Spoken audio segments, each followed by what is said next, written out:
अगला अपना 22 नंबर पे टॉपिक है विराम चिन्हों को लेकर के अपन बात करते हैं। महत्वपूर्ण जो प्रश्न यहाँ से आए हुए हैं पीछे के एग्जाम्स में और आगे आ सकने वाले जो टॉपिक्स हैं इंपॉर्टेंट उनको लेकर के 355 नंबर का क्वेश्चन देखिए। किसी के कथन को उद्धृत करते समय, किसी के कथन को हाईलाइट करते समय किस विराम चिन्ह का प्रयोग किया जाता है, तो वो रहता है अवतरण या फिर उद्धरण चिन्ह। अब ये क्या होता है इसको लेकर के आपको थोड़ा सा एग्जाम्पल देकर के बताता हूँ। यहाँ पर अपन इसका एग्जाम्पल देखते हैं। हाँ, ये वाला आप देखिए 351 नंबर का क्वेश्चन आप देख रहे हैं जिसमें यहाँ पर फल को खूब पका होना चाहिए को हाईलाइट किया गया है। तो ये वाला जो चिन्ह है दोनों साइड जो लगा हुआ है वाक्य के, तो ये जो चिन्ह है ये होता है अवतरण चिन्ह या फिर उद्धरण चिन्ह इसको कहेंगे। इस प्रकार से आपने अच्छे प्रकार से इस उद्धरण चिन्ह या अवतरण चिन्ह को समझ लिया है। इसके बाद में अगला 356 नंबर पर प्रश्न देखिए। किसी बड़े अंश का संक्षिप्त रूप दर्शाने के लिए किस चिन्ह का प्रयोग करते हैं। किसी बड़े अंश का संक्षिप्त रूप अपन कैसे करेंगे, तो यहाँ पर लाघव चिन्ह या फिर संक्षेप सूचक चिन्ह। संक्षेप सूचक चिन्ह कैसे होता है, जैसे मान लीजिए कि कृपा में लिखा तो क्री लिख दिया और फिर यहाँ पर इस प्रकार से कर दिया है कृपाना। और पृष्ठ लिखा तो पृष्ठ करके ऐसे कर दिया। तो ये क्या है, यहाँ पर शॉर्ट में संक्षेप में हमने लिखा तो ये क्या है, यहाँ पर लाघव चिन्ह या फिर संक्षेप सूचक चिन्ह के अंतर्गत आएगा। ये आपको ध्यान रखना। इसके बाद में अगला प्रश्न 357 नंबर पे प्रश्न है कि विराम चिन्ह का इसका क्या नाम है। इस विराम चिन्ह का नाम अपने को बताना है, तो ये है अर्धविराम चिन्ह के अंतर्गत आएगा। इसके बाद में 358 नंबर पे प्रश्न है। 358 नंबर पे प्रश्न देखिए। किसी कठिन शब्द को स्पष्ट करने के लिए किस विराम चिन्ह का प्रयोग करते हैं, तो कठिन शब्द को अपन स्पष्ट करने के लिए कोष्टक का प्रयोग करते हैं। यहाँ पर आपको समझना है कोष्टक का प्रयोग। इसके बाद में 359 नंबर पे क्वेश्चन है योजक चिन्ह है, तो ये आप सभी जानते हैं योजक चिन्ह यहाँ पर इस प्रकार से। और इसके बाद में 360 नंबर पे क्वेश्चन है लाघव चिन्ह। यहाँ पर संक्षेप सूचक जो चिन्ह है वो कहाँ पर प्रयोग होता है, तो वो होता है बड़े अंश का संक्षिप्त रूप लिखने के लिए। बी ऑप्शन करेक्ट रहेगा अपना। 361 नंबर पे क्वेश्चन देखिए। सही विराम चिन्हों वाला वाक्य अपने को बताना है, तो सही विराम चिन्हों वाला यहाँ पर सबसे पहला ही हो जाता है, क्योंकि यहाँ पर आप देख रहे हैं यहाँ पर त्रुटि है और यहाँ पर आप देख रहे हैं कि कहाँ है बट प्रश्नवाचक नहीं है और यहाँ पर भी प्रश्नवाचक नहीं है। तो यहाँ पर जो ए आपका ऑप्शन है ये वाला करेक्ट है। आरटेट 2011 के कुछ क्वेश्चन ये इंपॉर्टेंट रहते हैं। इसके बाद में अगला आपका इंपॉर्टेंट प्रश्न आ जाता है कि सही विराम चिन्हों वाला वाक्य अपने को पता करना है। आरटेट ये भी L1 2011 का पूछा हुआ है। तो यहाँ पर जो सही ऑप्शन है वो है कि छी तुमने तो मेरा नाम ही डुबो दिया। तो ये वाला यहाँ पर वाक्य जो है वो करेक्ट है। अब यहाँ पर गलतियाँ कहाँ कहाँ पर है कि संबोधन चिन्ह या फिर विस्मय सूचक चिन्ह का प्रयोग विस्मयादि बोधक अवयव के तुरंत बाद किया जाता है, जैसे छी तुमने तो मेरा नाम ही डुबो दिया, इस प्रकार से। और इसके बाद में अगला 363 नंबर पे क्वेश्चन आ जाता है कि निम्न में से उद्धरण के लिए प्रयुक्त होने वाला अपने को चिन्ह बताना है। तो उद्धरण के लिए ये वाला चिन्ह यहाँ पर प्रयुक्त होगा, जो कि मैंने आपको 355 नंबर पे जो क्वेश्चन था अपना उसी में आपको दिखा दिया था। इसके बाद में अगला इंपॉर्टेंट प्रश्न आ जाता है 364 नंबर पे क्वेश्चन है कि किसी के कहे कथन या फिर वाक्य को या फिर रचना के अंश को ज्यों का त्यों प्रयुक्त करने के लिए किस विराम चिन्ह का प्रयोग किया जाता है, उसे क्या कहते हैं। तो यहाँ पर उद्धरण चिन्ह यहाँ पर कहते हैं। ज्यों का त्यों अपने को अगर प्रदर्शित करना है तो वो यहाँ पर काम आएगा। इसके बाद में 365 नंबर पे क्वेश्चन आ जाता है हे प्रभु अब यह जीवन नौका तुम्ही से पार लगेगी, रेखांकित अंश में यह विराम चिन्ह किस चिन्ह प्रयुक्त हुआ है, कौन सा हुआ है। तो हे प्रभु में अपने को बताना है कि विस्मयादि बोधक चिन्ह अपने यहाँ पर आया है हे प्रभु में। इसके बाद में अगला 366 नंबर पे क्वेश्चन देखिए। 366 नंबर पे क्वेश्चन है दो शब्दों को जोड़ने के लिए प्रयुक्त विराम चिन्ह कौन सा होता है। दो शब्दों को जोड़ने के लिए यहाँ पर योजक चिन्ह का प्रयोग किया जाता है, जो कि हम पढ़ चुके हैं। इसके बाद में अगला क्वेश्चन 367 नंबर पे क्वेश्चन है निम्नलिखित में अर्ध विराम के लिए प्रयुक्त चिन्ह है। तो अर्ध विराम के लिए यहाँ पर प्रयुक्त चिन्ह को भी हम पहले पढ़ चुके हैं, तो सी ऑप्शन अपना यहाँ पर करेक्ट रहेगा। इसके बाद में अगला प्रश्न आ जाता है 368 नंबर पे कलकत्ते की राजधानी अपने को बतानी है। कलकत्ते की राजधानी बताओ, इस वाक्य में प्रयुक्त चिन्ह को क्या कहते हैं। तो यहाँ पर पूर्ण विराम का यहाँ पर प्रयोग हुआ है। इसके बाद में अगला प्रश्न आ जाता है 369 नंबर पे क्वेश्चन है कि तुल्यता सूचक चिन्ह का सही उदाहरण अपने को बताना है। तुल्यता सूचक चिन्ह यहाँ पर देखिए इसका ऑप्शन रहेगा शिक्षित बराबर पढ़ा लिखा। कविता यहाँ पर सही नहीं हो रहा है, डॉक्टर का यहाँ पर सही नहीं हो रहा है, और मेवाड़ राणा उदय सिंह इस प्रकार से भी सही नहीं हो रहा है। तो तुल्यता सूचक जो चिन्ह है, तुल्यता यहाँ पर जो दिखा रहा है तो वो यहाँ पर बराबर लिख करके बता रहा है कि शिक्षित और बराबर है पढ़ा लिखा। तो ये यहाँ पर तुल्यता, यहाँ पर तुल्य किया जा रहा है। और इसके बाद में इसकी जो व्याख्या है वो आप थोड़ी सी समझ सकते हैं कि अपना जो विराम चिन्ह है उस टॉपिक को लेकर के कौन कौन से महत्वपूर्ण आपके बिंदु रहते हैं जो कि आपको ध्यान में रखने हैं, ताकि ये जो पूरे प्रश्न हमने देखे हैं अभी इस टॉपिक को लेकर के तो वो थोड़ी सी कॉन्सेप्ट आपके क्लियर हो जाए। तो यहाँ पर देखिए अल्प विराम कैसा होता है। अल्प विराम नीचे जो डॉट सी लगी हुई होती है वो रहती है। अर्धविराम जहाँ पर ऊपर तो डॉट और नीचे थोड़ी सी लाइन सी वो। अपूर्ण विराम, अपूर्ण विराम के लिए 2 बिंदु रहेंगे। पूर्ण विराम के लिए यहाँ पर एक डंडा रहेगा। प्रश्न सूचक चिन्ह के लिए यहाँ पर प्रश्न सूचक चिन्ह आप देख रहे हैं। संबोधक चिन्ह के लिए यहाँ पर इस तरह का चिन्ह रहेगा। योजक चिन्ह या समास चिन्ह के लिए यहाँ पर जो माइनस वाली लाइन है वो रहेगी। और जो अवतरण चिन्ह है, अवतरण चिन्ह या फिर उद्धरण चिन्ह जो इकहरा और दुबहरा यहाँ पर आएंगे तो ये भी आपको समझना है। और इसके बाद में निर्देश चिन्ह आता है तो ये थोड़ा सा योजक चिन्ह से लंबा यहाँ पर लाइन होती है। और विवरण चिन्ह में यहाँ पर 2 बिंदु और योजक चिन्ह दोनों मिलाकर के होते हैं। हंस पद या विस्मरण चिन्ह जो होता है वो थोड़ा सा यहाँ पर उल्टा वाई जैसा होता है। और संक्षेपण और लाघव चिन्ह जो होता है वो थोड़ा सा डार्क बिंदु होता है। क्षमता सूचक, तुल्यता सूचक चिन्ह होता है जो बराबर का होता है। कोष्टक आप सभी जानते ही हैं, 3 कोष्टक जो होते हैं अलग अलग। लोप चिन्ह को लेकर के 3 डॉट यहाँ पर होते हैं लोप चिन्ह का। और इतिश्री समाप्ति सूचक चिन्ह जो होते हैं वो आप यहाँ पर देख लीजिए। विकल्प जो चिन्ह है वो थोड़ा सा ऑब्लिक टाइप आएगा। और पुनरुक्ति चिन्ह जो है वो आप यहाँ पर देख लीजिए। और संकेत चिन्ह यहाँ पर आएगा जो स्टार लगा हुआ है। इस प्रकार से ये सारे चिन्ह आपको यहाँ पर ध्यान में रखने होंगे। अगला अपना 23 नंबर पे टॉपिक है लोकोक्ति और मुहावरों को लेकर के अपन बात करते हैं। 370 नंबर पे इसका पहला क्वेश्चन देखिए। शेर को सामने देख करके यह वाक्य किस मुहावरे से पूर्ण होगा। शेर को सामने देख करके, तो शेर को सामने देख करके मेरे प्राण सूख गए, तो ये वाला इसका ऑप्शन करेक्ट रहेगा, डी ऑप्शन। आरटेट L1 2011 का प्रश्न पूछा हुआ है। इसके बाद में 371 नंबर का क्वेश्चन है। सही मुहावरा अपने को बताना है, तो इसमें से नेत्रों में मिट्टी डालना ये भी सही नहीं है, आंखों में रेत ये भी नहीं है, आंखों में कचरा नहीं, आंखों में धूल झोंकना ये वाला सी ऑप्शन अपना करेक्ट रहेगा। आरटेट L1 2011 का क्वेश्चन पूछा हुआ है। 372 नंबर पे देखिए, हाथ ना आना, इस मुहावरे का निकटतम अर्थ आपने को बताना है, तो पकड़ में ना आना इसका सही आंसर रहेगा। ये भी L1 2011 का क्वेश्चन है। इसके बाद में 373 नंबर पे क्वेश्चन देखिए, सिर फिर जाना का अभिप्राय अपने को बताना है। सिर फिर जाने का यहाँ पर अभिप्राय होगा अहंकारी हो जाना।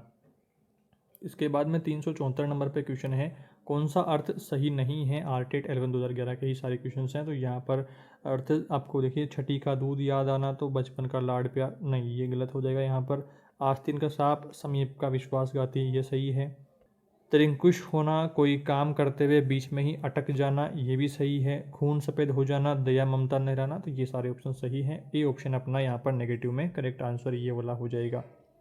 छठी का दूध का क्या रहता है, संकट में पड़ जाना, इतना कष्ट होना कि बचपन का सुख याद आ जाए। प्रश्न पत्र बहुत कठिन था, अच्छे अच्छे महारथियों को छठी का दूध याद आ गया। इस प्रकार से वाक्य प्रयोग भी आप कर सकते हैं। इसके बाद में 375 नंबर पे क्वेश्चन है, कौन सा अर्थ सही है। आरटेट L1 2011 का क्वेश्चन है, कौन सा अर्थ अपने को सही वाला यहाँ पर पॉजिटिव पूछ रहा है। तो यहाँ पर देखिए ए वाला ऑप्शन है, छाती पर सांप लौटना, ईर्ष्या करना, तो ये वाला ही करेक्ट यहाँ पर है। क्योंकि आप यहाँ पर देखिए, बालू से तेल निकालना नई तकनीक का, तो ये यहाँ पर सही नहीं है। और हाथों के तोते उड़ाना, तो पिंजरे से तोते का निकल जाना, ये भी सही नहीं है। हाथ पांव फूल जाना, मोटा हो जाना, ये भी सही नहीं है। इनका सही अर्थ यहाँ पर क्या रहेगा, इनका सही अर्थ रहेगा बालू से तेल निकालने का रहेगा, असंभव कार्य करना। और हाथों के तोते उड़ाना, अचानक घबरा जाना। हाथ पांव फूलना, डर से घबरा जाना। अब यहाँ पर देखिए, बालू से तेल निकालना असंभव जो कार्य है, इसका अगर अपने को वाक्य में प्रयोग पूछता है तो राजूपुरा मक्खी चूस है, उससे दावत लेना बालू से रेत निकालने जैसा है। हाथों के तोते उड़ जाना, अचानक घबरा जाना, तो इसका क्या रहेगा, चोर चोरी करते घर से निकल रहा था कि सामने पुलिस की गाड़ी देख करके उसके हाथों के तोते उड़ गए, मतलब घबरा गया अचानक से। और हाथ पांव फूल जाना, तो डर से घबरा जाना, तो उसका भी आप ये वाला उदाहरण ले सकते हैं या और भी अपने मन से जोड़ सकते हैं। इसके अलावा अगला 376वां क्वेश्चन है, खेत रहना का क्या अर्थ है। खेत रहने का यहाँ पर अर्थ होगा शहीद हो जाना, खेत रहना शहीद हो जाना। इसके बाद में अगला 377 नंबर पे क्वेश्चन है, रंग में भंग होना का क्या अभिप्राय है। रंग में भंग होना, रंग में भंग होना का होगा उल्लास में विघ्न पड़ जाना। और इसके बाद में अगला 378 नंबर पे क्वेश्चन देखिए, अवसर का लाभ उठाना के लिए उपयुक्त यहाँ पर क्या रहेगा। अवसर का लाभ उठाना मतलब बहती गंगा में हाथ धो लेना। आकाश पाताल करना नहीं होगा, अंगारों का पैर यहाँ पर नहीं होगा, फूले न समान ये भी नहीं होगा, बहती गंगा में हाथ धोना यहाँ पर रहेगा। अब इनके बाकी ऑप्शंस को लेकर के व्याख्या क्या रहेगी कि आकाश पाताल का एक करना, अत्यधिक प्रयास करना। नौकरी के लिए राजू ने इतनी मेहनत की कि उसने आकाश पाताल एक कर दिया, अत्यधिक प्रयास कर लिया। फूले न समाना, अत्यधिक प्रसन्न होना। अंगारों पर बैठ जाना, अंगारों पर पैर रखना, संकटपूर्ण कार्य करना। सर्कस में शेरों के बीच में कार्य करना आसान नहीं है, अंगारों पर पैर रखने जैसा है। 379 क्वेश्चन देखिए, बाधा डालना मुहावरे का अर्थ अपने को बताना है, तो इसका है रोड़ा अटकाना, ये क्या रहेगा, बाधा डालना। इसके बाद में अगला 380 नंबर पे क्वेश्चन है, अपना हाथ जगन्नाथ का अर्थ क्या है, अपने हाथ से काम करना ही उपयुक्त होता है। इसके बाद में अगला क्वेश्चन आ जाता है अपना इम्पोर्टेंट यहाँ पर 381 नंबर पे, मैं तुम सबको खूब समझूं, तुम सब एक जैसे हो के लिए उपयुक्त यहाँ पर कौन सा रहेगा, तो चोर चोर मौसेरे भाई ये नहीं रहेगा। एक ही थाली के चट्टे बट्टे, हाँ ये वाला सही फिट बैठ रहा है यहाँ पे। केयर बेर का संग नहीं रहेगा, और जैसे नागनाथ वैसे ही सांपनाथ ये भी नहीं रहेगा। एक ही थाली के चट्टे बट्टे ये वाला यहाँ पर करेक्ट रहेगा। और इनके लिए क्या रहेगा, चोर चोर मौसेरे भाई का क्या रहेगा, दुष्ट लोग आपस में घनिष्ठता, दुष्ट लोगों की आपस में घनिष्ठता होती है। केयर बेर का संग विरुद्ध जो स्वभाव है, विरुद्ध स्वभाव वालों का एक साथ मिलना। जैसे नागनाथ वैसे सांपनाथ दोनों ही एक जैसे बुरे हैं। इस प्रकार से इनका यहाँ पर अर्थ रहेगा। इसके बाद में अगला इंपॉर्टेंट क्वेश्चन आ जाता है 382 नंबर पे, गड़े मुर्दे उखाड़ना का अभिप्राय क्या है। गड़े मुर्दे उखाड़ना का यहाँ पर अभिप्राय है पुरानी बातों को दोहराना। और इसके बाद में अगला 383 नंबर पे इंपॉर्टेंट क्वेश्चन है, किसी के सामने, यहाँ पर मेरी आदत नहीं है, तो यहाँ पर खालिस्तान में क्या आएगा, रिक्त स्थान में यहाँ पर आएगा हाथ फैलाना। किसी के सामने हाथ फैलाना मेरी आदत नहीं है, इस प्रकार से समझना है। और उसके बाद में अगला 384 नंबर पे क्वेश्चन है, भीगी बिल्ली होना का अभिप्राय क्या है। भीगी बिल्ली होने का अभिप्राय है डर जाना मतलब भीगी बिल्ली होना। और अगला क्वेश्चन 385 नंबर पे, कौन सा मुहावरा नहीं है, तो लाल पीला होना मुहावरा है, सब्ज बाग दिखाना मुहावरा है, हरा ही हरा सूझना ये भी है, और पीला मुंह करना ये वाला यहाँ पर नहीं है, तो ये नेगेटिव में अपना करेक्ट आंसर हो जाएगा। पीला मुंह करना मुहावरे का शुद्ध रूप काला मुंह होना होता है, पीला मुंह नहीं होता है, मुंह काला होता है। इसके बाद में अगला 386 नंबर पे है, पारा उतरना मुहावरे का अर्थ क्या है। पारा उतरना मुहावरे का अर्थ बताना है, क्रोध कम होना, पारा उतर गया उसका, तो क्रोध कम हो गया। इसके बाद में अगला 387 नंबर पे क्वेश्चन है, आंखें फेर लेना। आंखें फेर लेने का अर्थ है उदासीन हो जाना। आंखें फेर लेना मतलब उदासीन हो जाना, कि अब मुझे कोई फ़र्क नहीं पड़ रहा है, उदासीन हो गए हैं। इसके बाद में 388 नंबर पे क्वेश्चन देखिए, कोयले की दलाली में हाथ काले।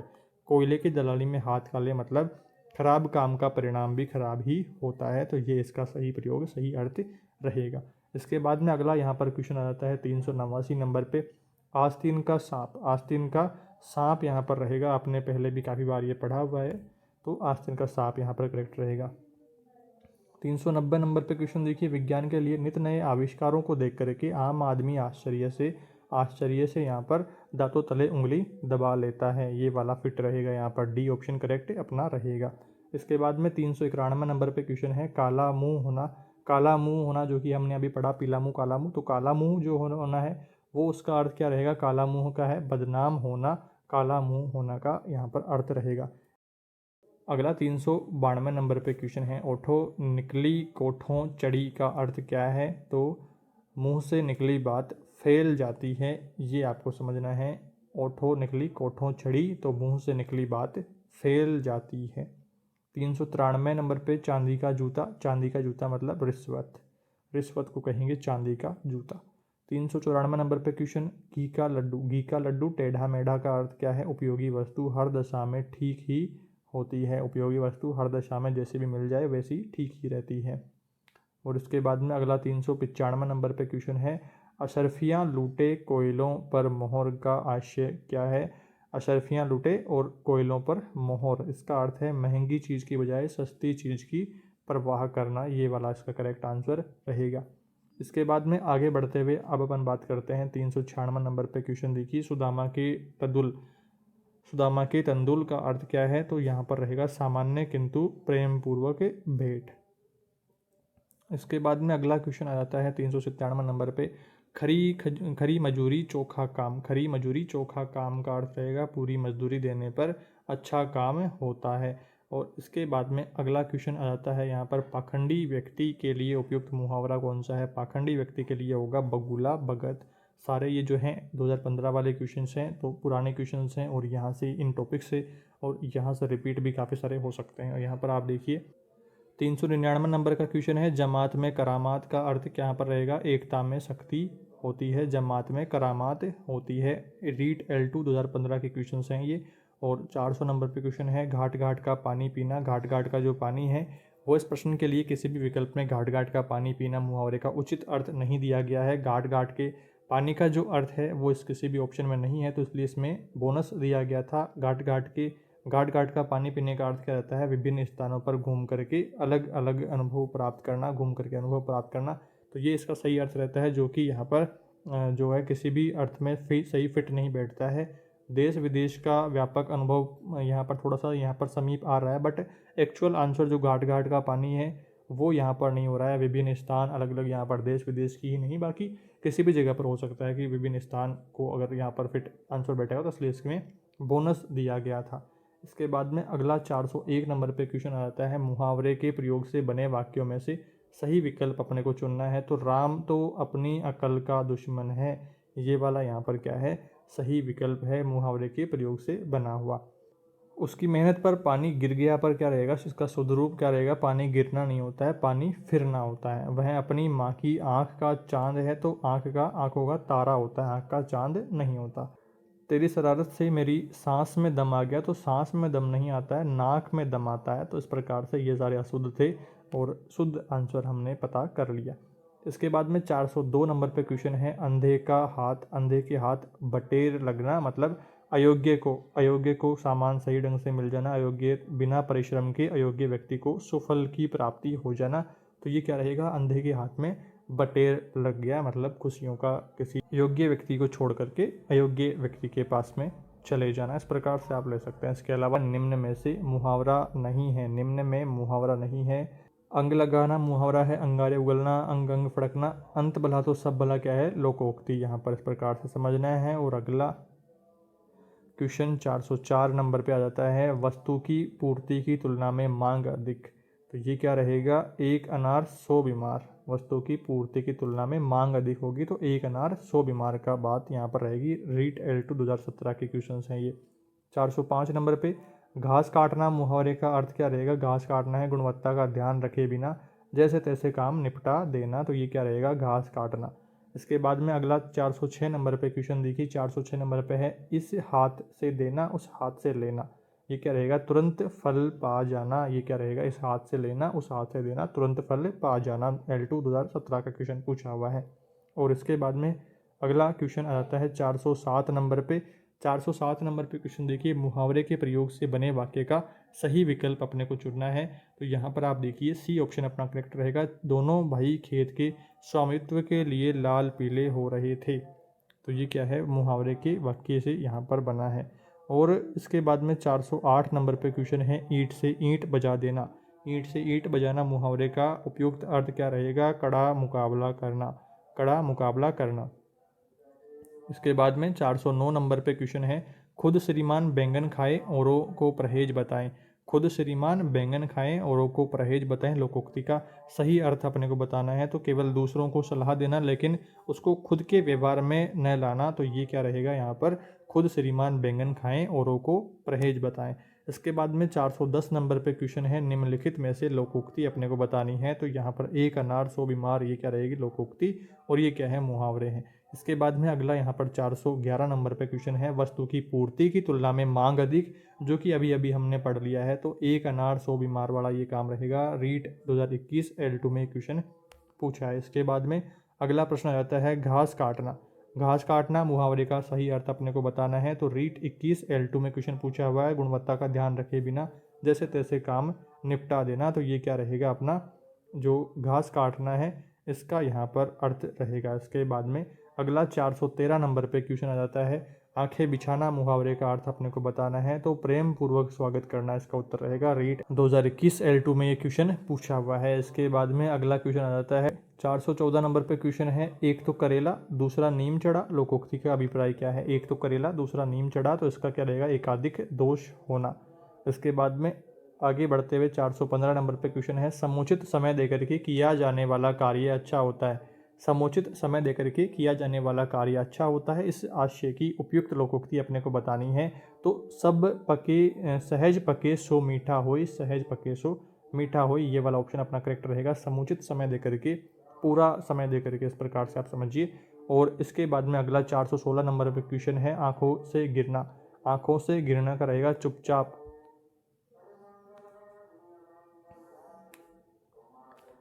आंखों से गिरना का रहेगा किसी का विश्वास खो देना। तो विश्वास खो देना यहाँ पर क्या रहेगा, आंखों से गिरना। और रीट L2 यहाँ पर 2021 में ये क्वेश्चन पूछा हुआ है। इसके बाद में 417 नंबर पे देखिए, ढाक के 3 पात, इसकी लोकोक्ति के अर्थ आपने को बताना है। रीट L1 यहाँ पर 2022 में क्वेश्चन पूछा हुआ है, तो सी ऑप्शन इसका करेक्ट रहेगा। सदा एक सी स्थिति बने रहना, ढाक के 3 पात। इसके बाद में 418 नंबर पे क्वेश्चन अपने को बताना है, बहुत लज्जित होना। बहुत लज्जित होना में अर्थ अपने को बताना है कौन सा मुहावरा है। तो यहाँ पर देखिए ए ऑप्शन करेक्ट रहेगा, घड़ो घड़ो पानी पड़ना। घड़ो पानी पड़ना, बहुत लज्जित होना। इसके बाद में अगला क्वेश्चन आ जाता है 419 नंबर पे, अत्यंत ईर्ष्या करना के अर्थ में उपयुक्त मुहावरा कौन सा है। अत्यंत ईर्ष्या करना, तो अत्यंत ईर्ष्या करना, छाती पर सांप लौटना। तो ये इसका यहाँ पर अर्थ रहेगा। 420 नंबर पे अगला अपना क्वेश्चन आ जाता है, थोथा चना बाजे गणा। लोकोक्ति का अर्थ अपने को बताना है। आरटेट L1 2022 में क्वेश्चन पूछा हुआ है, थोथा चना बाजे गणा। तो इसका अर्थ क्या होगा, गुणहीन व्यक्ति अधिक आडंबर करता है, अधिक दिखावा करता है, अधिक उछलता कूदता। तो वो आप यहाँ पर करेंगे। इसके बाद में 421 नंबर पे क्वेश्चन है, टोपी उछालना। मुहावरे का अर्थ क्या है, टोपी उछालने का है अपमानित करना, किसी की टोपी उछाल देना मतलब अपमानित कर देना। आरटेट L2 2022 का क्वेश्चन। और इसके बाद में अगला क्वेश्चन है, मौज मस्ती में जीवन बिताना। मौज मस्ती में जीवन बिताना में कौन सी लोकोक्ति है, ये बताना है। तो 8 बार 9 त्योहार, 8 बार 9 त्योहार, ये वाली लोकोक्ति है 422 नंबर पे क्वेश्चन। और इसके बाद में 423 नंबर का क्वेश्चन है, कतर ब्योत करना। कतर ब्योत करना मुहावरे का अर्थ क्या है, काट छाँट करना। कतर ब्योत करना, काट छाँट करना। अगला 424 नंबर पे क्वेश्चन है, जीवती माखी गिटनी। जीवती माखी गिटनी, जीवती माखी गिटनी का यहाँ पर बोनस मिला गया था। सही आंसर इसमें अलग अलग हो रहा था, तो सारे एक आंसर नहीं हो पा रहा था, तो यहाँ पर इसका बोनस मिला जिसमें एक से अधिक उत्तर हो रहे हों। और इसके बाद में 425 नंबर पे क्वेश्चन है, ठीक न्याय करना अर्थ प्रकट करने वाला मुहावरा कौन सा है। तो ठीक न्याय के लिए यहाँ पर होगा दूध का दूध और पानी का पानी करना। सही इसका मुहावरा ये रहेगा। इसके बाद में अगला 426 नंबर पे क्वेश्चन है, घरेलू शत्रु प्रबल होता है। घरेलू शत्रु प्रबल होता है का अर्थ अभिव्यंजित करने वाली उचित लोकोक्ति अपने को बतानी है। तो ये है, घर का भेदी लंका ढाए। घर का भेदी लंका ढाए, घरेलू शत्रु प्रबल होता है तो घर का भेदी लंका ढाता है। तो ये 426 नंबर पे अपना क्वेश्चन हो गया। इसके बाद में अगला 427 नंबर पे क्वेश्चन देखिए। 427 नंबर पे क्वेश्चन है कि स्वयं अपने पास होने पर भी, स्वयं अपने पास होने पर भी किसी अन्य की वस्तु का उपयोग करना अर्थ प्रकट करने वाली सही लोकोक्ति अपने को बताना है। अपना रख पराया चख। स्वयं अपने पास होने पर भी, स्वयं कोई वस्तु अपने खुद के पास होते हुए भी किसी दूसरे की वस्तु का उपयोग करना, तो वो क्या रहेगा, अपना रख पराया चख। इसके बाद में 428 नंबर पे क्वेश्चन देखिए, माथी मुंडनो। राजस्थानी मुहावरे का सही अर्थ अपने को बताना है। तो सही अर्थ है माथी मुंडनो। माथी मुंडने को क्या अर्थ रहेगा, मूर्ख ब्याण रे ठगणो। मूर्ख ब्याण रे ठगणो, ये आपको ध्यान रखना है। इसके बाद में अगला 429 नंबर पे क्वेश्चन है, भूला दुख दर्द याद आना। भूला दुख दर्द याद आना अर्थ को प्रकट करने वाले मुहावरे कौन सा। अर्थ को प्रकट करने वाला मुहावरा भूला दर्द याद आना, तो घाव हरा होना। घाव हरा होना ये क्या रहेगा, भूला दुख दर्द याद आ जाना। तो ये 429 नंबर क्वेश्चन हो गया। इसके बाद में अगला 430 नंबर पे क्वेश्चन देखिए। ये कह रहा है कि आँख का अंधा गांठ का पूरा लोकोक्ति का अर्थ अपने को बताना है। तो उसका सीधा अर्थ क्या रहता है, आँख का अंधा और गांठ का पूरा क्या रहेगा, अधिक धनवान और फिर यहाँ पर मूर्ख व्यक्ति। इस तरह से आप ले सकते हैं। तो जानबूझकर विपत्ति मोल लेना, ये किसका अर्थ होता है।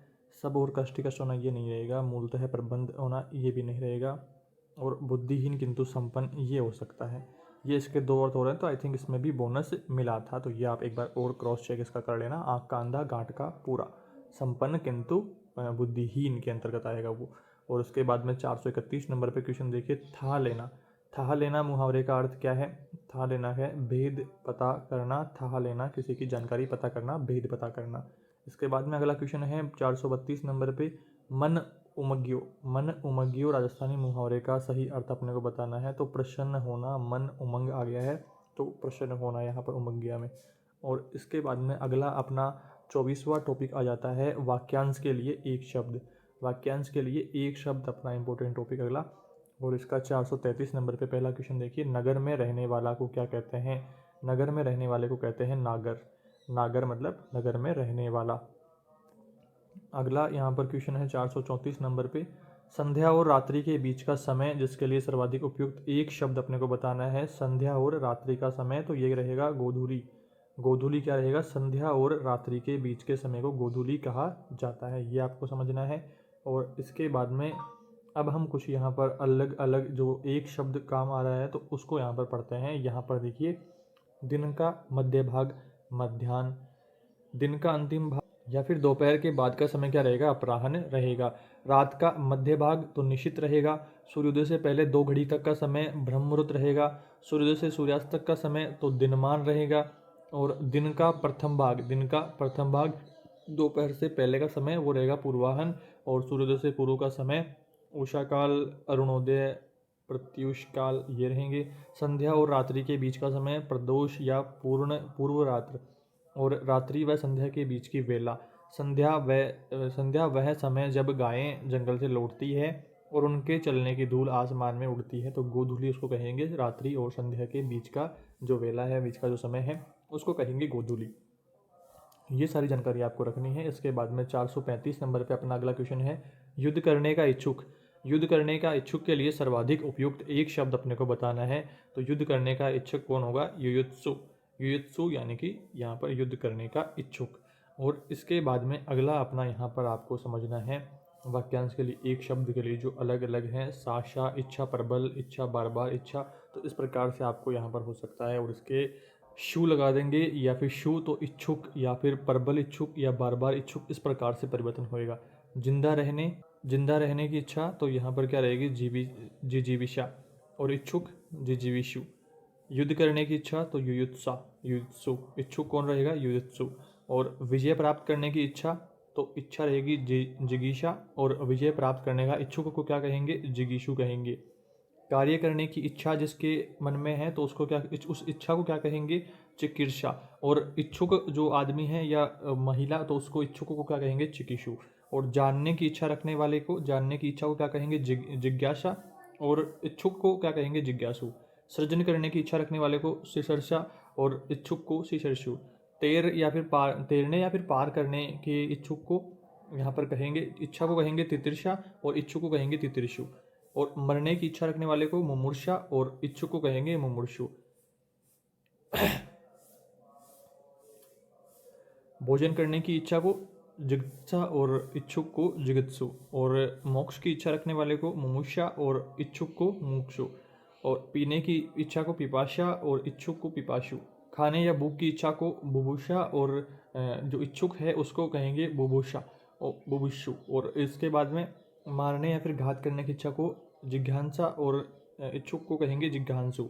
सेवा करने की इच्छा को शुश्रूषा, और इच्छुक को कहेंगे शुश्रूषु। घृणा करने की इच्छा को जुगुप्सा, और इच्छुक को कहेंगे जुगुप्सु। इस तरह से इच्छा में शा और इच्छु में शु, इस तरह से आपको ये थोड़ा सा फर्क इसका समझ लेना है। इसके बाद में अगला अपना 436 नंबर पे क्वेश्चन आ जाता है। 436 नंबर पे इंपॉर्टेंट क्वेश्चन देखिए, जिसका मन व ध्यान दूसरी तरफ हो उसके लिए एक शब्द क्या रहेगा? आर्टेट L2 2011 में क्वेश्चन पूछा हुआ है। अन्य मनसक ये इसका सही अर्थ रहेगा। इसके बाद में 437 नंबर पे मौलिक शब्द किस वाक्यांश के लिए प्रयुक्त होता है? तो मौलिक होगा मूल जो किसी की नकल न हो, तो ये क्या रहेगा? मौलिक। और इसके बाद में अगला क्वेश्चन आ जाता है 438 नंबर पे, स्वावलंबी शब्द के लिए प्रयुक्त सही वाक्यांश अपने को बताना है। रीट L2 2017 के ये क्वेश्चन है। तो यहाँ पर जो हर प्रकार से आत्मनिर्भर हो उसको क्या कहेंगे? स्वावलंबी कहेंगे। और इसके बाद में अगला यहाँ पर 439 नंबर पे क्वेश्चन आ जाता है, अपने हित के लिए किया गया कार्य वाक्यांश के लिए एक शब्द अपने को बताना है। तो अपने हित के लिए स्वार्थी, उसको कहेंगे स्वार्थ। रीट 2021 L1 का ये क्वेश्चन पूछा हुआ है। इसके बाद में 440 नंबर पे क्वेश्चन देखिए, जहाँ धरती और आकाश मिलते हुए दिखाई देते हैं, वाक्यांश के लिए एक शब्द अपने को बताना है। धरती और आकाश मिलते हुए दिखाई देते हैं तो उसको क्या कहेंगे, क्षितिज कहेंगे। ऐसे ही कुछ और यहाँ पर उदाहरण आप देख लीजिए। पूर्व और उत्तर दिशा का कोण ईशान, उत्तर और पश्चिम दिशा का कोण वायव्य, और दक्षिण और पश्चिम दिशा का कोण नैऋत्य। और जहाँ धरती और आकाश मिलते हुए दिखाई देते हों तो क्षितिज। धरती और आकाश के बीच का स्थान अंतरिक्ष। दो दिशाओं के मध्य बना कोण विदिश, और चारों ओर की सीमा को क्या कहेंगे, चौहदी। इस प्रकार से आपको ये सारे उदाहरण यहाँ पर ध्यान रखने हैं, अलग अलग बिंदु। इसके बाद में 441 नंबर पे अपना क्वेश्चन है, जिजीविषा शब्द का सही अर्थ अपने को क्या रहेगा, तो जिंदा रहने की इच्छा को क्या कहेंगे, जिजीविषा। और इच्छुक, अगर जिंदा रहने की इच्छुक है तो यहाँ पर वह क्या हो जाएगा, जिजीविषु हो जाएगा वो इच्छुक। इच्छा और इच्छुक में आपको यहाँ पर ध्यान रखना है।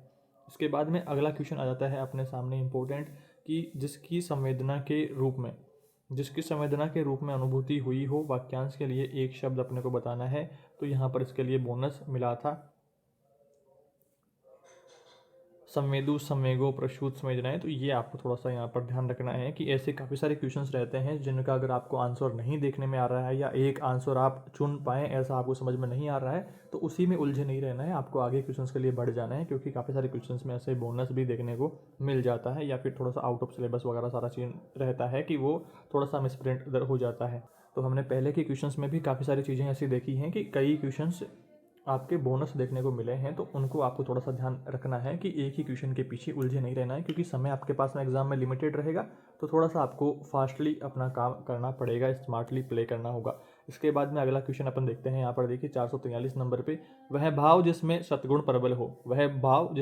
प्रबल हो, वाक्यांश के लिए एक शब्द अपने को बताना है, तो उसको क्या कहेंगे, सात्विक कहेंगे। आरटेट L2 2012 का ये क्वेश्चन पूछा हुआ है।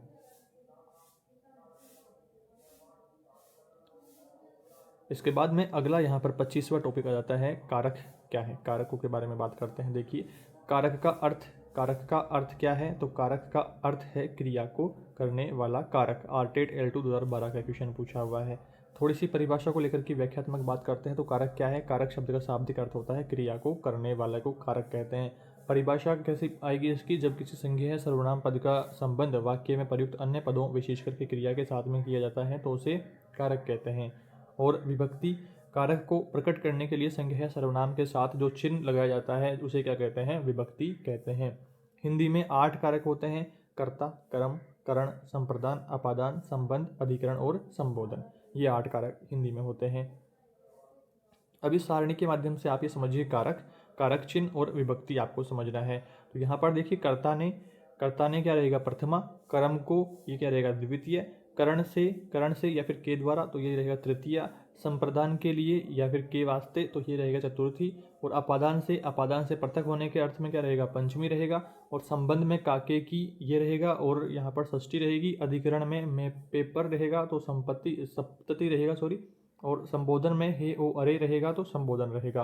कर्ता ने कर्म को करण से, संप्रदान के लिए अपादान से, संबंध काके की, और अधिकरण में पेपर, और संबोधन हे ओ अरे। तो इस प्रकार से आपको ये याद कर लेना है, और इनकी विभक्तियां भी ध्यान में रखनी है।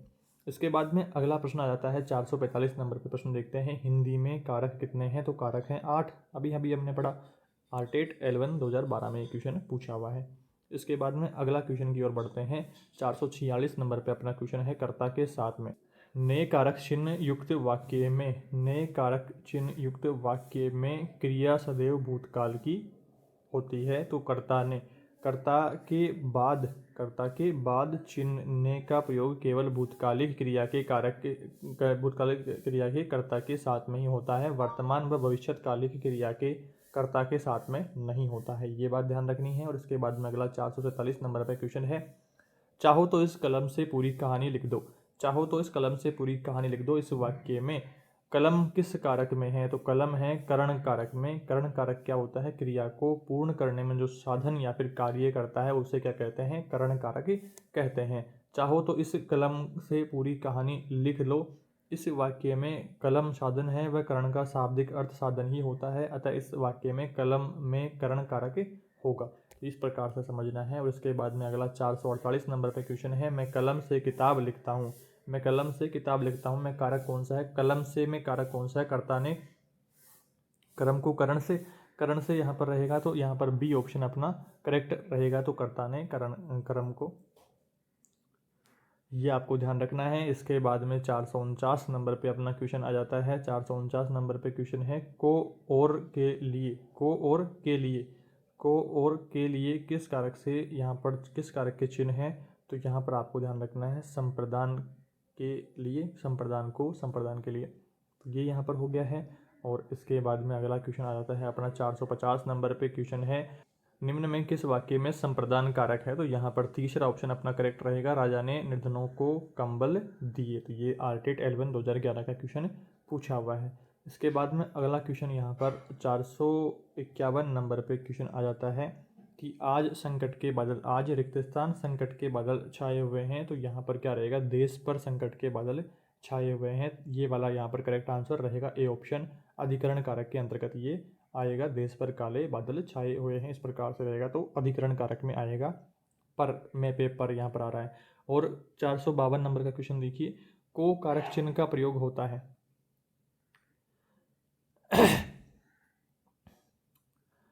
को कारक चिन्ह का प्रयोग होता है, को कारक चिन्ह का प्रयोग होता है कर्म और संप्रदान के लिए। आपको ये बात ध्यान रखनी है। रीट 2021 L1 में क्वेश्चन पूछा है।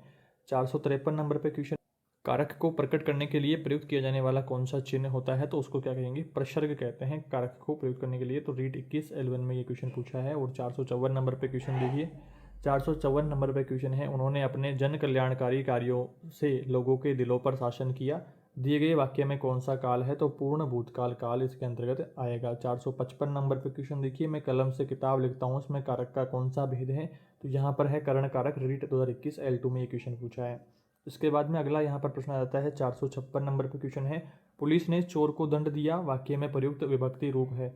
तो यहाँ पर पुलिस ने चोर को दंड दिया, पुलिस ने चोर को दंड दिया, तो यहाँ पर कर्ता और संप्रदान आएगा।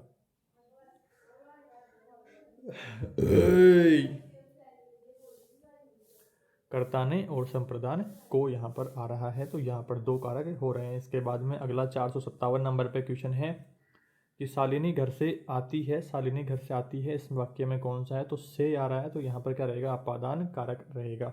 रीट L1 2022 में ये क्वेश्चन। और यहाँ पर इसके बाद में अगला 458 नंबर पे क्वेश्चन है, कर्ता कारक से संबंध में असत्य कथन अपने को बताना है। तो असत्य कथन है कि कर्ता शाब्दिक अर्थ साधन है, तो ये नहीं है। यहाँ पर जो ये तीन ऑप्शन है ये वाला सही है। कर्ता कारक का चिन्ह ने होता है, सही बात है।